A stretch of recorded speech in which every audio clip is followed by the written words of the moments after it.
Catemaco es uno de esos lugares en Veracruz que te roban el corazón desde que llegas.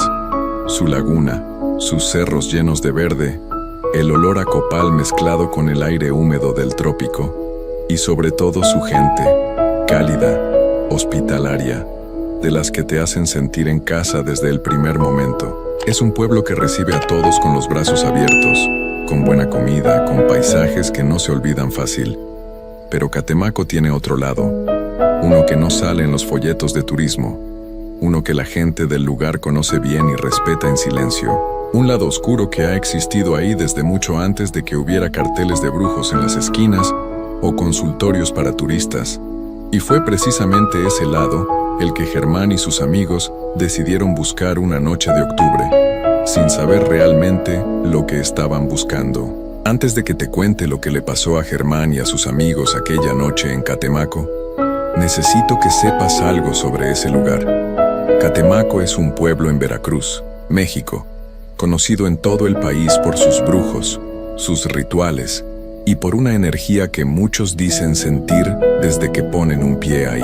Hay una creencia muy antigua entre la gente de la región que dice que ciertos objetos usados en ceremonias de trabajo oscuro actúan como imanes, no para el dinero ni para el amor, sino para algo que no tiene nombre claro, algo que se pega a quien los toca sin permiso y que no suelta fácil.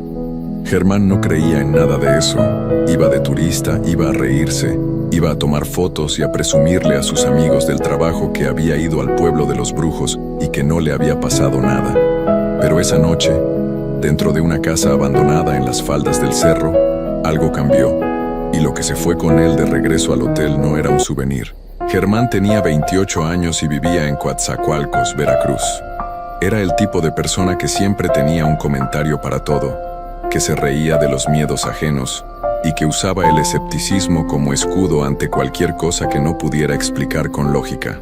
No era mala persona, al contrario, era de los amigos que uno quiere tener cerca porque siempre sabe cómo aligerar el ambiente.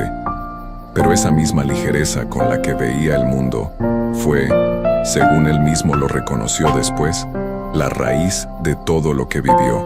El viaje a Catemaco fue idea del grupo desde hacía semanas. Emiliano, Carlos y Enrique eran sus amigos de toda la vida, de esos que se conocen desde la prepa y que aunque cada quien tomó caminos distintos, seguían juntándose para hacer algo diferente cada cierto tiempo. Ese fin de semana de octubre fue la excusa perfecta. Catemaco quedaba a unas horas de Coatzacoalcos. Era un destino conocido, y todos habían escuchado historias sobre el lugar, pero ninguno había ido.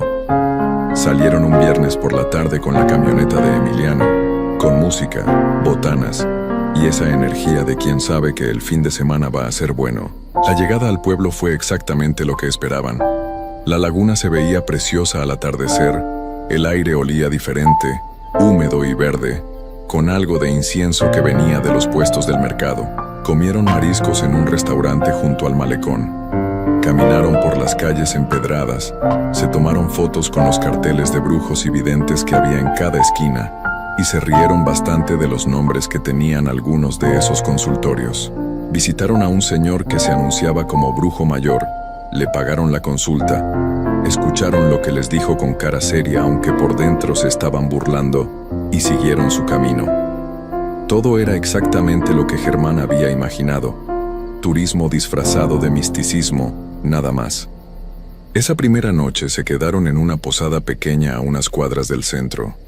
La señora que los recibió era mayor, de hablar pausado y mirada directa, de esas personas que uno siente que han visto mucho en la vida.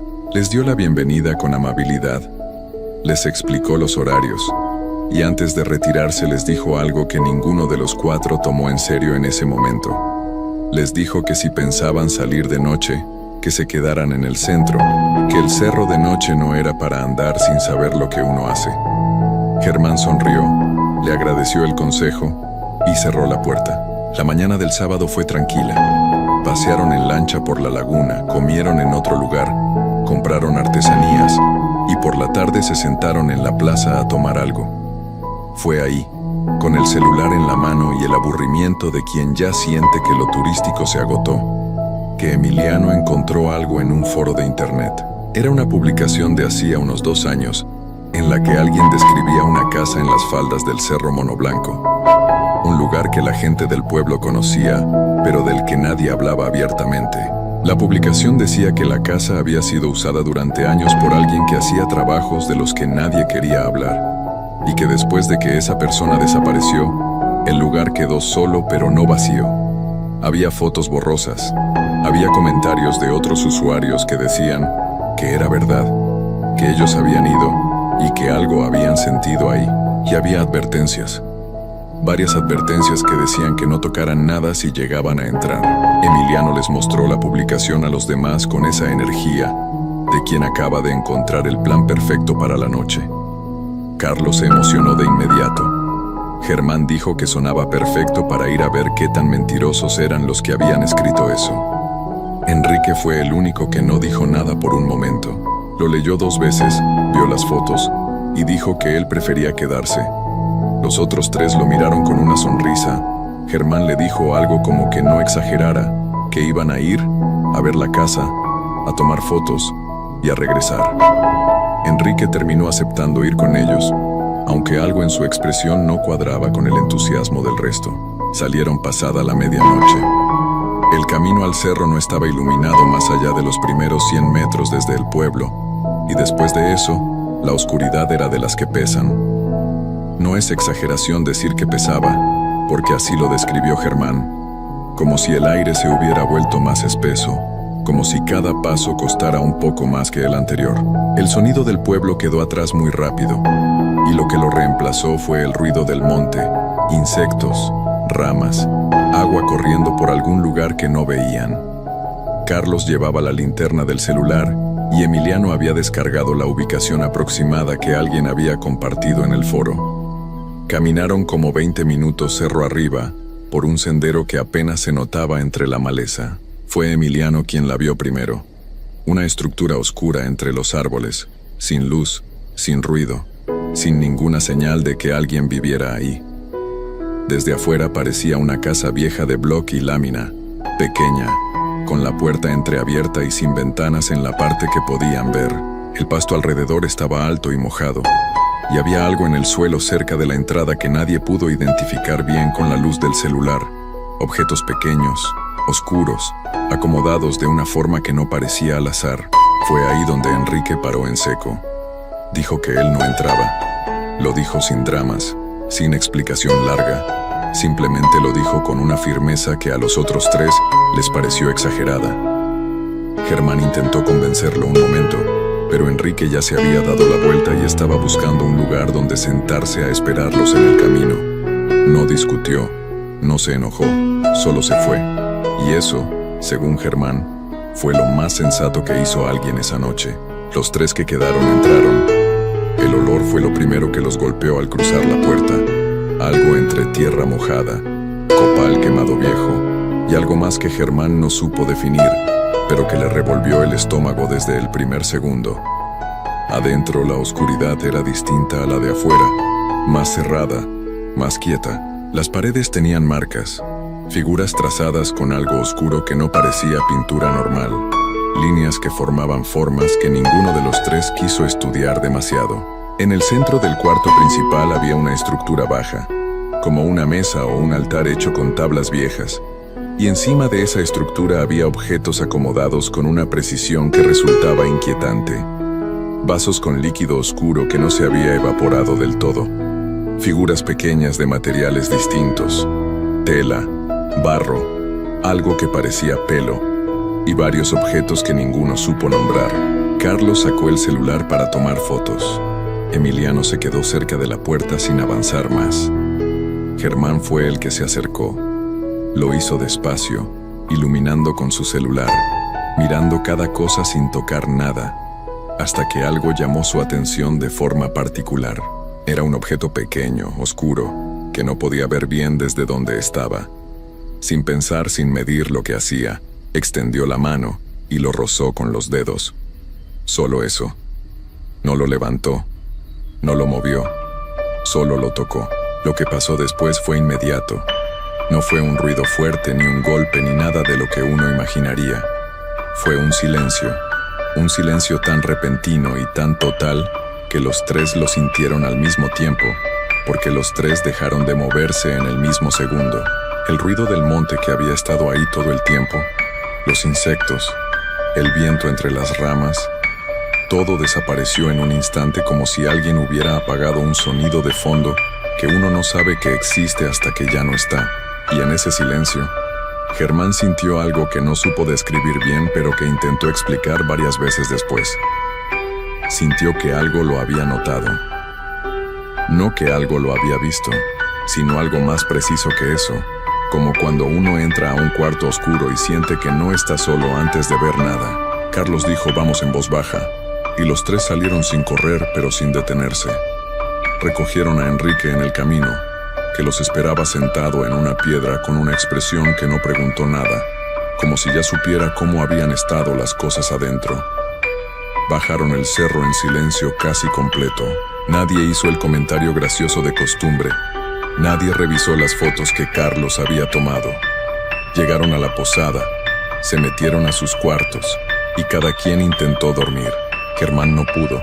Se recostó en la cama mirando el techo, con esa incomodidad de quien tiene algo atravesado en el pecho sin saber exactamente qué es. Tenía el celular en la mano pero no lo estaba usando. La habitación estaba en silencio. Y fue en ese silencio, quizás media hora después de haberse acostado, que escuchó su nombre. No fue un ruido que viniera de afuera. No fue la señora de la posada. No fue uno de sus amigos desde el otro cuarto. No fue el viento. Fue su nombre, pronunciado con claridad, desde un lugar que no tenía ubicación física. Desde adentro, fue como lo explicó él, como si algo hubiera aprendido cómo llamarlo y lo estuviera usando por primera vez. Se sentó en la cama de golpe, prendió la luz, miró alrededor. No había nadie, pero la sensación de que no estaba solo en ese cuarto no se fue con la luz encendida. Se quedó ahí, quieta, pesada, observando. No durmió esa noche. Cuando amaneció, bajó a buscar a la señora de la posada antes de que sus amigos se despertaran. La encontró en la cocina preparando el desayuno. Le contó todo. No con vergüenza, sino con la urgencia de alguien que necesita que le expliquen algo que no entiende. La señora lo escuchó sin interrumpirlo, con esa calma de quien no se sorprende con facilidad. Cuando Germán terminó, ella le hizo una sola pregunta: si había tocado algo dentro de la casa. Y cuando él dijo que sí, ella asintió de una forma que no era de sorpresa, sino de confirmación. Le explicó que los objetos en ese tipo de lugares no estaban ahí por accidente, que habían sido preparados con un propósito, que funcionaban como receptores, que acumulaban algo con el tiempo, y que cuando alguien los tocaba sin saber lo que hacía, abría una puerta sin querer. No le dijo que estaba en peligro de muerte, no le armó una historia de película, solo le dijo que lo que se había pegado a él era real, que no era su imaginación, y que había que atenderlo antes de que regresaran a Coatzacoalcos, porque esas cosas no se quedan en el lugar, viajan con la persona. Esa misma mañana, la señora fue a buscar al padre local, un hombre mayor que conocía el pueblo y sus cosas desde hacía décadas. Llegó antes del mediodía. Era un sacerdote, pero de esos que entienden que en ciertos lugares la fe y el territorio se mezclan de formas que los libros no siempre explican. Habló con Germán, lo escuchó, y luego pidió hablar con los otros dos que habían entrado, Carlos y Emiliano. A los tres les hizo una oración larga, una limpia con elementos que trajo consigo, y les dio instrucciones precisas para los días siguientes. Qué rezar, qué evitar, a qué lugares no entrar por un tiempo. Enrique no necesitó nada. El padre le preguntó si había entrado a la casa y cuando Enrique dijo que no, el hombre simplemente asintió y le dijo que había hecho bien. El regreso a Coatzacoalcos fue distinto al viaje de ida. Nadie puso música. Emiliano manejaba sin hablar. Carlos miraba por la ventana. Germán iba en el asiento de atrás revisando sus pensamientos como quien revisa una a una las decisiones que lo llevaron a donde está. No fue hasta días después, ya en su casa, ya con algo de distancia, que empezó a procesar todo con más calma.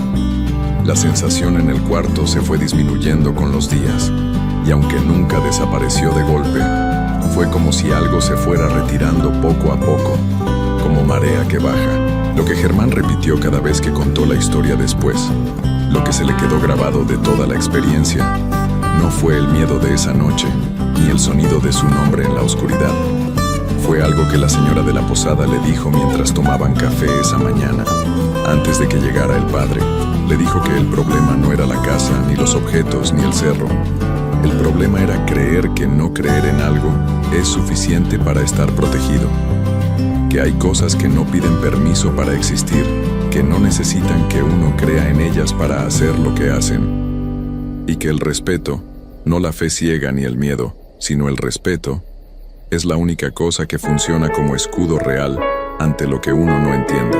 Germán dijo que tardó mucho tiempo en dejar de pensar en eso, y que desde aquel fin de semana, cada vez que alguien en una conversación dice que no cree en nada de eso, él no discute, no presume de haber estado ahí, no cuenta la historia para asustar. Solo piensa en aquella noche, en el silencio que cayó de golpe, en su nombre pronunciado desde ningún lugar, y se queda callado. Felipe llevaba semanas sin poder dormir bien. No eran pesadillas comunes, no era el estrés del trabajo, no era nada que pudiera explicarle a su esposa sin que ella lo mirara con cara de preocupación. Era otra cosa. Era el peso de saber lo que le había pasado a 3 hombres que él conoció de cerca, 3 hombres que en menos de un año pasaron de celebrar con champaña en los mejores restaurantes de San Andrés Tuxtla a no tener ni para el camión. Felipe tenía 38 años, trabajaba como contador. Era un hombre de números, de lógica, de cosas que se pueden demostrar en papel. Y aún así, lo que vivió junto a Tadeo, Julio y Javier, lo dejó con una certeza que ninguna cifra puede explicar. Hay cosas en este mundo que no se deben tocar. Hay puertas que no se deben abrir. Y hay deudas que no se pagan con dinero. Lo que usted está a punto de escuchar no es un cuento. No es una historia inventada para asustar. Es el testimonio de un hombre que vio con sus propios ojos cómo 3 personas firmaron, sin pluma ni papel, un acuerdo con algo que no era de este mundo. Y lo peor no fue lo que recibieron. Lo peor fue lo que les costó cuando decidieron no cumplir su parte. Esto sucedió en Veracruz, en las montañas que rodean Catemaco. Y las consecuencias todavía siguen. Felipe conocía a Tadeo, a Julio y a Javier desde hacía varios años. Los 3 eran socios en una empresa de transporte de carga que habían levantado con mucho esfuerzo desde cero. No eran hombres pobres, pero tampoco eran los millonarios que soñaban ser. Tenían camiones, tenían clientes, tenían una oficina pequeña en San Andrés Tuxtla y tenían una ambición que les crecía por dentro como algo vivo. Felipe los conocía bien porque llevaba su contabilidad. Sabía cuánto ganaban, cuánto debían, cuánto soñaban, y sabía también que esa ambición, con el tiempo se había convertido en algo que ya no era sano. Era enero de 2024 cuando todo empezó. Felipe lo recuerda bien porque fue justo después de que la empresa perdió un contrato grande con una distribuidora del norte. Fue un golpe duro. Meses de negociación tirados a la basura por un competidor que ofreció precios más bajos. Tadeo estaba furioso. Julio andaba callado, que era peor. Y Javier, que siempre era el más tranquilo de los 3, llevaba días sin dormir. Se juntaron una noche en un bar del centro, uno de esos lugares con música norteña bajita y mesas de madera rayadas. Felipe estaba con ellos esa noche. Fue testigo de todo. Recuerda que habían tomado ya varios tragos cuando Tadeo, entre risas amargas, soltó algo que en el momento sonó como un chiste. Dijeron que necesitaban hacer un pacto. Uno de verdad. De los que te hacen rico de la noche a la mañana. Todos se rieron. Menos un hombre que estaba sentado en la mesa de junto. Felipe no lo había notado antes. Era un hombre mayor, de complexión delgada, con ropa sencilla y un sombrero de ala ancha que le tapaba casi los ojos. No estaba con nadie. Tenía frente a él un vaso que Felipe nunca vio que llenaran, pero que nunca estuvo vacío. El hombre los había estado escuchando. Y cuando Tadeo terminó de hablar, sin que nadie lo invitara, el hombre se acercó y dijo algo que Felipe recuerda palabra por palabra. Dijo que si en verdad querían lo que pedían, debían buscar a Don Sirio, un hombre que vivía en la cerca de Catemaco, que don Sirio sabía hacer cosas que ningún banco, ningún abogado y ningún contador podía hacer, que había ayudado a otros antes, que el precio era justo si uno cumplía, y que si uno no cumplía, era mejor ni haberlo buscado. Dicho eso, el hombre se levantó, dejó unas monedas sobre la mesa y salió. Felipe fue el único que lo vio salir. Los demás estaban mirándose entre sí con esa mezcla de curiosidad y alcohol que hace que las cosas malas parezcan buenas ideas. Esa noche, todos se fueron a sus casas y nadie habló más del asunto. Pero algo había quedado flotando en el aire, una semilla, y las semillas, si caen en tierra fértil, crecen. Pasó una semana. La empresa siguió mal, los clientes seguían sin aparecer, las deudas seguían acumulándose. Y fue Tadeo el primero en decir en voz alta lo que todos estaban pensando. Quería buscar a don Sirio. Julio, para sorpresa de Felipe, estuvo de acuerdo casi de inmediato. Y Javier, después de un silencio largo, dijo que él también iría. Felipe no fue con ellos ese primer fin de semana. Les pidió que le contaran todo cuando regresaran. Y lo hicieron, con pelos y señales. Llegaron a Catemaco un sábado por la mañana y preguntaron por don Sirio en el mercado. Nadie quiso decirles nada al principio. Pero un muchacho joven, después de que Tadeo le pusiera un billete en la mano, les dio indicaciones para llegar a una casa en el monte, un camino de terracería que se metía entre árboles tan juntos que la luz casi no pasaba. Tardaron casi una hora en llegar desde que dejaron el coche. La casa era pequeña, de paredes de adobe oscurecido por el tiempo, con un jardín que más bien parecía un monte controlado, hierbas de todos colores, plantas que ninguno supo identificar, y un olor en el aire que Julio describió como tierra mojada mezclada con algo dulce y pesado. Llamaron a la puerta y don Sirio abrió. Era un hombre viejo, muy viejo, de esos que uno no sabe si tienen 60 años o 90, delgado, de ojos oscuros y tranquilos, con las manos llenas de manchas del tiempo. Los miró a los tres sin decir nada por un momento. Luego los dejó pasar. Adentro había velas negras encendidas sobre mesas y repisas, altares con figuras que ninguno supo nombrar, imágenes que no eran santas de iglesia, fotos viejas, flores secas, platos con cosas que no se veían bien a la luz baja. El lugar estaba limpio, pero opresivo, como si el aire pesara más ahí adentro que afuera. Don Sirio los escuchó sin interrumpir. Les preguntó qué querían. Ellos dijeron que querían prosperar, que querían que su empresa creciera, que necesitaban un cambio rápido porque estaban en un momento difícil. Don Sirio los miró uno por uno, como si estuviera leyendo algo en sus caras que ellos no sabían que tenían escrito. Luego habló, y lo que dijo fue claro y sin adornos. El cobro inicial era 100,000 pesos por cada uno, pagaderos ese mismo día. Había 3 reglas que no se podían romper bajo ninguna circunstancia. La primera, nunca hablar del trato con nadie que no formara parte de él.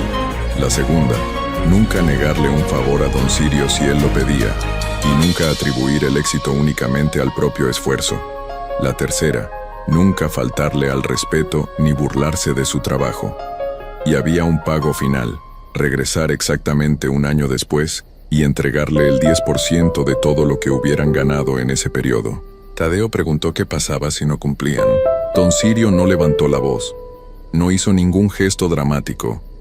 Simplemente los miró y dijo que el trabajo que él hacía atraía cosas, que esas cosas venían por el dinero, por la energía del dinero rápido, y que lo único que las mantenía alejadas era el acuerdo en pie.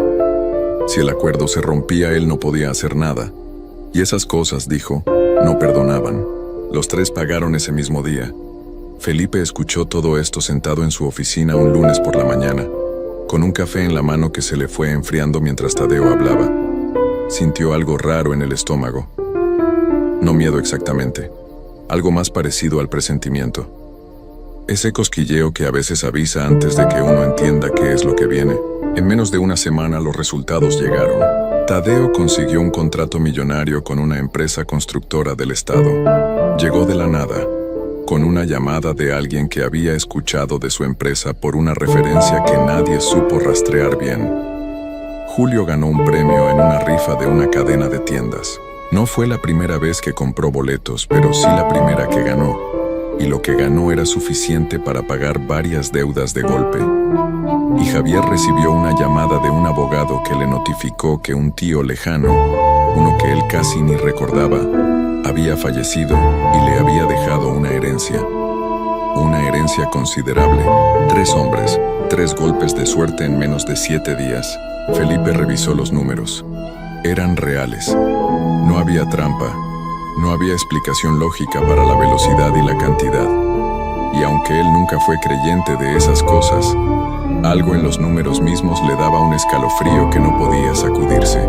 Para mayo de 2024, la empresa había cuadruplicado sus contratos. Para julio, los 3 socios ya manejaban coches nuevos. Para septiembre, cada uno tenía en cuentas y propiedades lo que antes les hubiera tomado décadas acumular. Eran millonarios. De verdad. Del tipo que ya no revisa los precios en el menú. Y fue entonces cuando empezó lo otro. El éxito les cambió algo por dentro. No de golpe, sino poco a poco, como cuando el agua va desgastando una piedra sin que uno lo note. Tadeo empezó a hablar de su empresa con un orgullo que ya no cabía por las puertas. Decía en reuniones de negocios que su clave era la visión, la disciplina, el trabajo, que él siempre supo que iban a llegar ahí. Felipe lo escuchaba y pensaba en Don Sirio. Julio se volvió burlón con cualquier tema que oliera a superstición o creencia.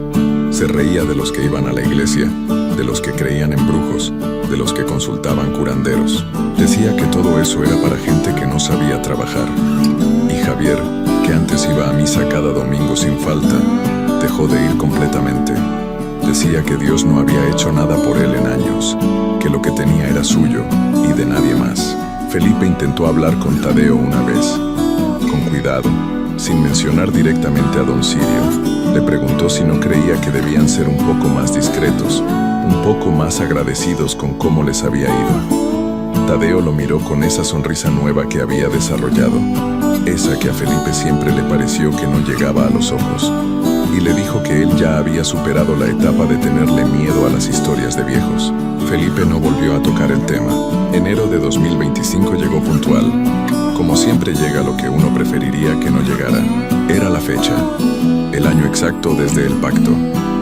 Don Sirio esperaba su pago, el 10% de las ganancias del año. Para cada uno de los 3, eso representaba alrededor de 1 millón de pesos. Cantidad que, dado lo que tenían, era perfectamente posible de pagar sin que les doliera demasiado. Pero Tadeo tenía otra idea. Convocó a Julio y a Javier a una reunión. Felipe no fue invitado, pero Julio se lo contó después, con una mezcla de orgullo y nerviosismo que él parecía no saber que cargaba en la cara mientras hablaba.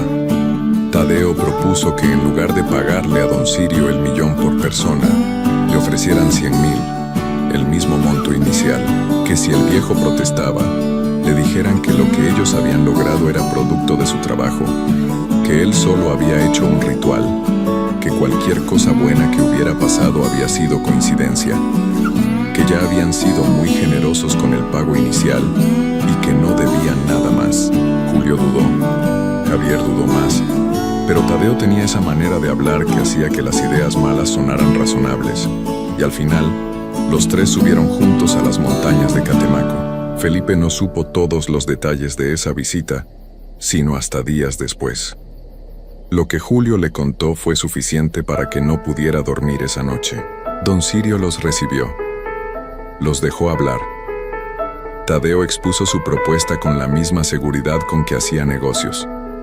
Incluso se permitió un comentario sobre que el trabajo del viejo era folclore, que no había manera de demostrar que algo sobrenatural había ocurrido, que ellos eran hombres modernos y educados que habían sabido aprovechar las oportunidades. Don Sirio no se enojó, no alzó la voz, no hizo ningún gesto. Solo los miró durante un momento que Julio describió como el silencio más incómodo que había sentido en su vida.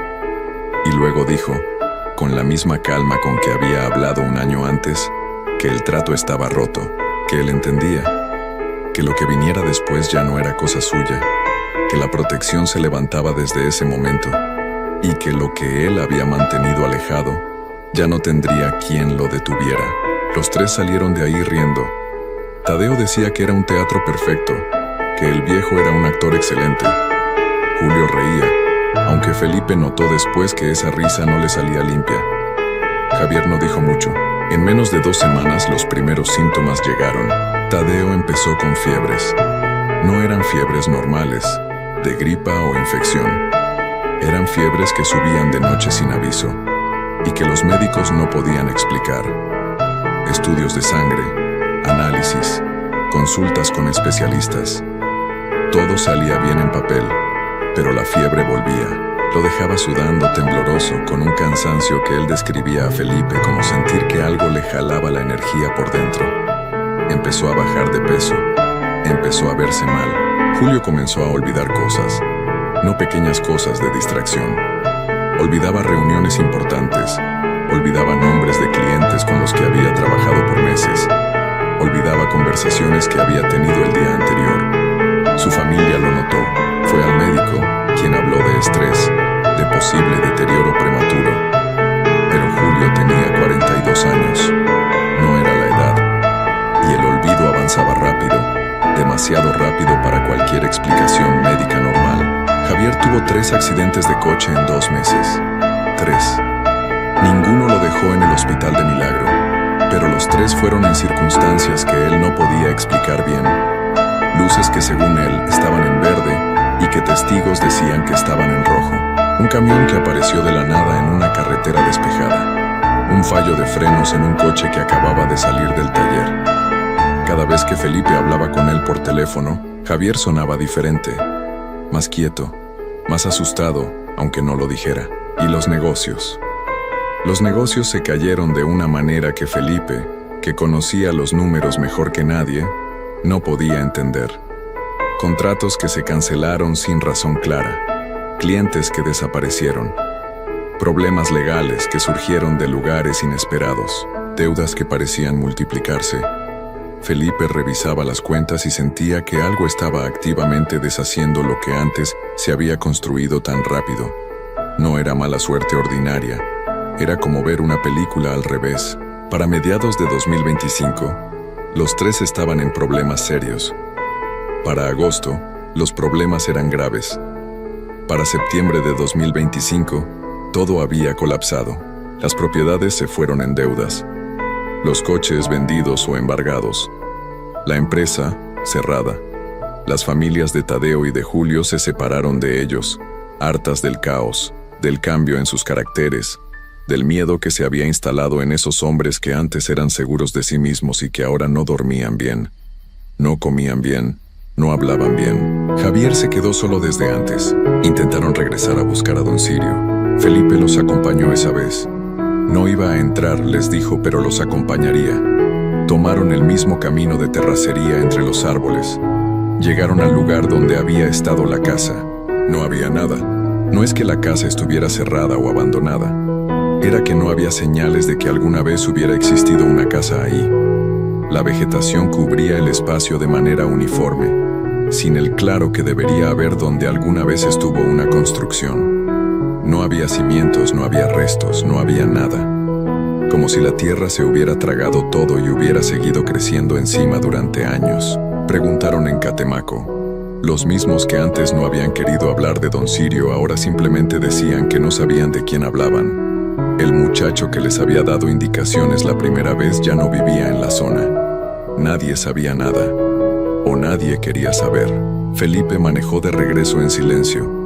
Tadeo iba en el asiento de atrás mirando por la ventana sin decir nada.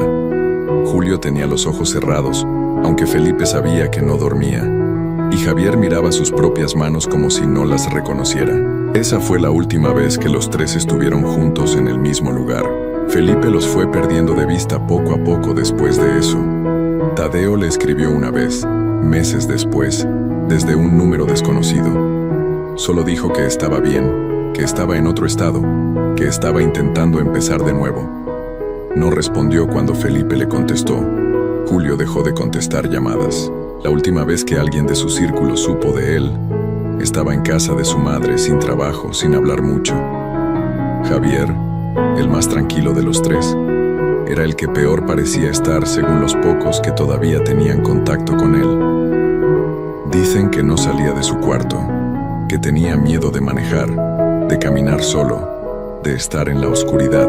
Felipe terminó su relato siempre de la misma manera, con la misma frase, como si la hubiera pensado mucho antes de decirla en voz alta. Decía que él no sabía si lo que le pasó a esos tres hombres tenía una explicación lógica, que tal vez era karma, que tal vez era coincidencia, que tal vez el estrés y la culpa les habían comido la cabeza hasta hacer que todo se derrumbara desde adentro.